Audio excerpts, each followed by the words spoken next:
संसद का शीतकालीन सत्र आज से शुरू हो गया है। लोकसभा में संविधान निर्माता भीमराव अंबेडकर को श्रद्धासुमन अर्पित करने के बाद संविधान दिवस पर विशेष बैठक हुई। ये विशेष बैठक कल भी जारी रहेगी। भारतीय संविधान के प्रति निष्ठा के बारे में विशेष चर्चा डॉक्टर भीमराव अंबेडकर के 125वें जयंती समारोह का हिस्सा है। इस मौके पर लोकसभा अध्यक्ष सुमित्रा महाजन ने कहा कि संविधान भारत का पवित्र ग्रंथ है और ये सदियों से चले आ रहे राष्ट्रीय मूल्यों और विचारधारा को दर्शाता है।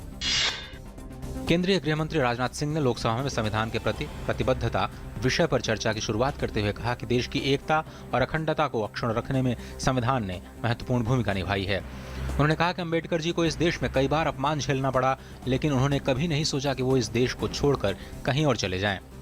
उन्होंने कहा कि राजनीति में यदि किसी शब्द का सर्वाधिक दुरुपयोग हो रहा है वो है धर्मनिरपेक्षता।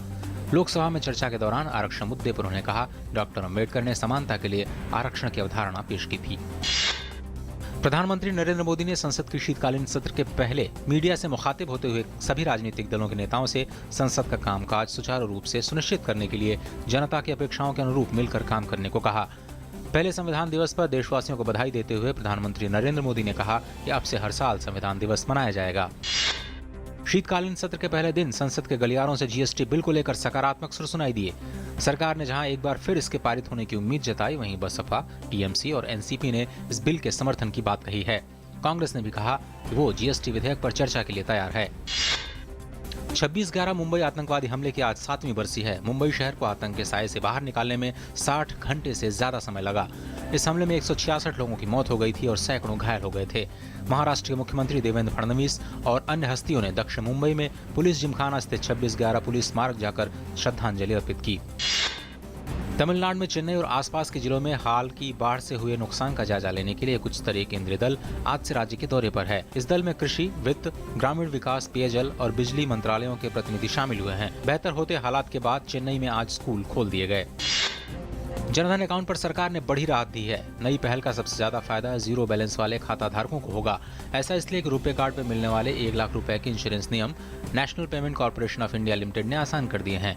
नए नियम में कोई भी खाता धारक अगर 90 दिन के भीतर एक भी रुपए कार्ड से ट्रांजैक्शन करता है तो उसे इंश्योरेंस का फायदा मिलेगा। अभी तक ये सुविधा 45 दिन तक ही मिलती थी। केंद्रीय पर्यावरण, वन और जलवायु परिवर्तन मंत्री प्रकाश जावड़ेकर और बिजली, कोयला तथा नवीनीकरण ऊर्जा मंत्री पीयूष गोयल कल दिल्ली में शाम 5 बजे से टॉकेथॉन के जरिए ट्विटर पर बात करेंगे।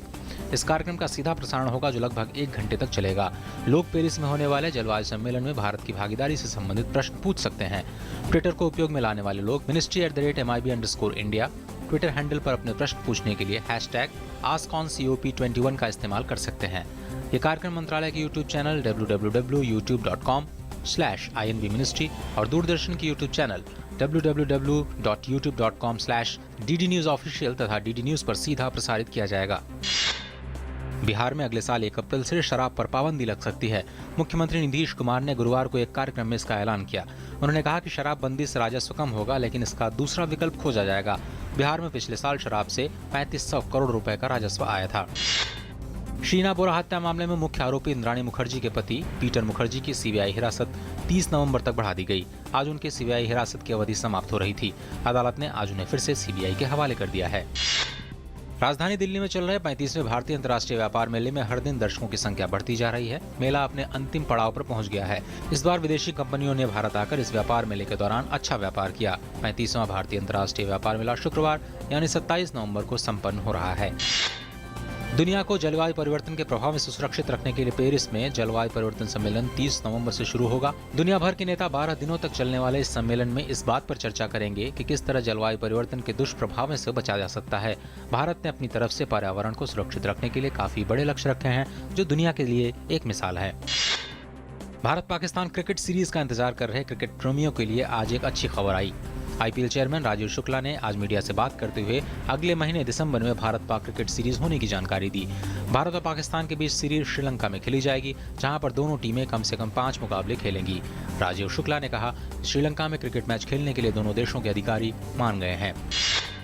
भारत ने नागपुर में खेले जा रहे तीसरे टेस्ट में दक्षिण अफ्रीका के सामने जीत के लिए 310 रनों का लक्ष्य रखा है। जवाब में दिन का खेल समाप्त होने तक अफ्रीकी टीम ने 2 विकेट के नुकसान पर 32 रन बना लिए। वैनजिल 5 रन बनाकर अश्विन का शिकार बने, वहीं इमरान ताहिर को मिश्रा ने आउट किया। दक्षिण अफ्रीका को जीतने के लिए अभी 278 रन और चाहिए, जबकि भारत जीत से 8 विकेट दूर है। इससे पहले आज भारत ने अपनी दूसरी पारी में 173 रन बनाए। भारत की PV Sindhu Macau open badminton प्रतियोगिता के महिला वर्ग के क्वार्टर फाइनल्स में पहुंच गई हैं। प्री क्वार्टर फाइनल में सिंधु ने इंडोनेशिया की लिंडावेनी फानेत्री को 21-17, 21-18 से मात दी। वहीं पुरुष एकल में बी साई प्रणीत ने भी क्वार्टर फाइनल्स में जगह बना ली है।